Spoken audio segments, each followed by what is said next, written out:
Welcome to Mega 9 TV of the record.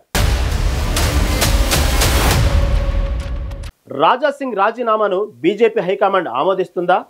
అసలు Raja Singh దారెటు? Plan ప్రకారమే రాజా సింగ్ రాజీనామాస్త్రాలు సంధించాడా?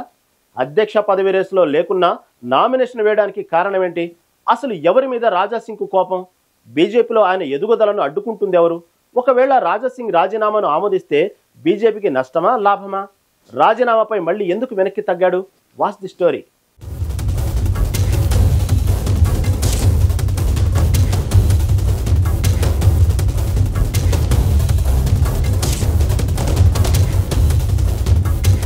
తెలంగాణ బీజేపీలో రాజా సింగ్ వ్యవహారం ఢిల్లీ పెద్దలకు తలనొప్పిగా మారింది. బీజేపీ రాష్ట్ర అధ్యక్ష పదవికి నామినేషన్ వేయనీయలేదని, నామినేషన్ వేయకుండా తనను తన అనుచరులను కొంతమంది బెదిరిస్తున్నారని ఆవేదన వ్యక్తం చేస్తూ పార్టీకి రాజీనామా చేశారు రాజా సింగ్. తన రాజీనామా లేఖను కేంద్ర మంత్రి కిషన్ రెడ్డికి ఇచ్చారు. తన రాజీనామా లేఖలో కొన్ని కీలక అంశాలు పేర్కొన్నారు రాజా సింగ్. తెలంగాణలో బీజేపీ అధికారంలోకి రాకుండా పార్టీలో కొన్ని దూతలు ఉన్నాయని సంచలన కామెంట్స్ చేశారు. మరొక కిషన్ రెడ్డి ఉన్నంత వరకు బీజేపీ అధికారంలోకి రాదన్న ఆయన తనకు అధ్యక్ష పదవి ఇస్తే తెలంగాణలో బీజేపీని అధికారంలోకి తీసుకొచ్చేవాడినని చెప్పారు.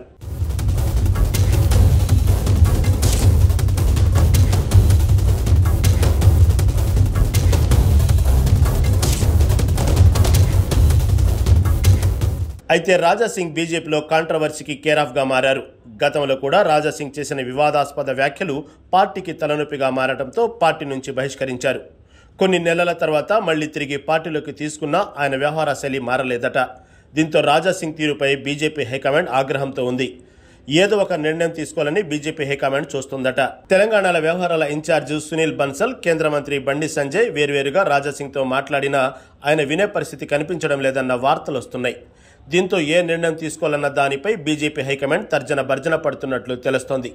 ఒకవేళ రాజా సింగ్ రాజీనామాను ఆమోదిస్తే దేశవ్యాప్తంగా పార్టీపై ప్రభావం పడే అవకాశం ఉంటుందన్న ఆలోచనలో కూడా హైకమాండ్ ఉన్నట్లు తెలుస్తోంది.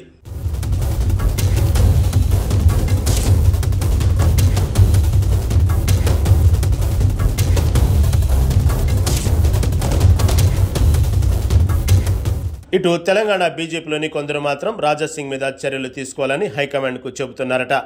రాజా సింగ్ రాజీనామాను ఆమోదించాలని ఒత్తిడి చేస్తున్నట్లు ప్రచారం జరుగుతోంది. అటు రాజా సింగ్ కూడా రాజీనామాపై కాస్త మెత్తబడినట్లు ప్రచారం జరుగుతోంది. దీంతో రాజా సింగ్ ఏం చేస్తారు, పార్టీ హైకమాండ్ ఆయన మీద ఏ నిర్ణయం తీసుకుంటుంది అన్నది ఇప్పుడు తేలాల్సి ఉంది.